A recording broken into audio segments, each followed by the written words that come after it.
ची सुरुवात करा. ज्यांनी या देशासाठी योगदान दिलं आहे त्या संघाचा सगळ्यात मोठा कार्यालय तिथे आहे.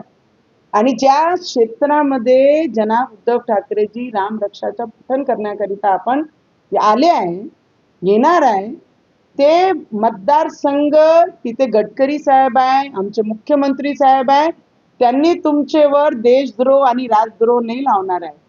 कारण भारतीय जनता पार्टी प्रत्येकाचं स्वागत करते, प्रत्येकाचा आदर मान करते. आजच आमचे आदरणीय देवेंद्र फडणवीसजींनी म्हटलंय, तुम्ही राम रक्षा पठण करा, मी तुमच्या सोबत येतो.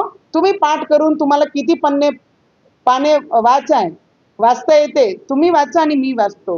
या पद्धतीच्या भारतीय जनता पार्टीचे मुख्यमंत्री स्वागत करण्यासाठी रेडी आहे. पण जनाब उद्धव ठाकरेजी, तुमचं काहीच चुकलं नाही.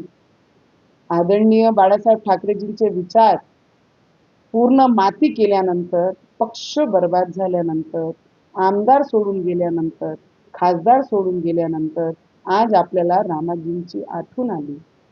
आता तो बहुत कुछ याद आना बाकी है, अभी तो सिर्फ शुरुआत है.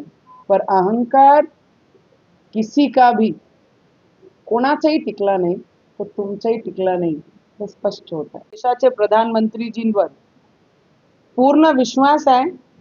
कारण एवढे वर्ष ज्या काँग्रेसनी राम मंदिर होऊ दिलं नाही, राम भगवंताला त्या जाग्यावर विराजमान होऊ दिला नाही, आणि हेच सरकार भारतीय जनता पार्टी आणि देशाचे प्रधानमंत्री जे म्हणतात गर्वानी कि ये देश का चौकीदार मैं हूं, तो मुझे हमारे देश के प्रधानमंत्री पर पूरा भरोसा है कि वो खुद कहते हैं, ना मैं खाऊंगा ना मैं खाने दूंगा. अगर किसी ने डाका डाला है राम मंदिर पर तो वो छोड़ा नहीं जाएगा, उसे छोड़ा नहीं जाएगा. उसके साथ में पूरा हिसाब हमारे देश के प्रधानमंत्री जरूर करेंगे, ये विश्वास हमारा है. जिन्होंने मंदिर बनाया, हमारी आस्था को जीवंत रखा और मंदिर में राम लल्ला को विराजमान किया, उस व्यक्ति पर बोलने से पहले कई हजारों लोगों ने ये सोचना चाहिए कि 60 से इतने सालों तक राम भगवान का मंदिर जिन्होंने बनाया नहीं, उनको इस विषय पे बोलने का अधिकार नाही. मला माहित नाही कोणता मौलाना आहे आणि कुठून आला, काय ज्ञान घेऊन आला आणि काय इस्लाम मध्ये असं लिहिलंय मला माहित नाही. सगळ्यात जुनं जे धर्म आहे या देशातला तो हिंदू धर्म आहे.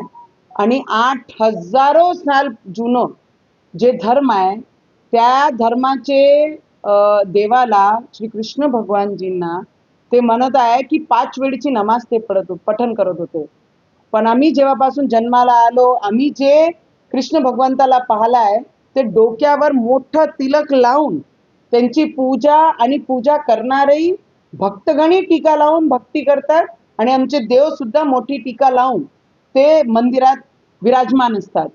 तर मला असं वाटतं या मौलाना माझं म्हणणं आहे की जेव्हा तुम्ही नमाज पडायला जातात, नमाज करायला जातात 5 वेळची, तुम्ही माथ्यावर मोठं तिलक लावून ते नमाज पठण करण्यासाठी जा, आणि तेव्हा आमचे भगवंताचे वर काही बोलायची लायकी ठेवा.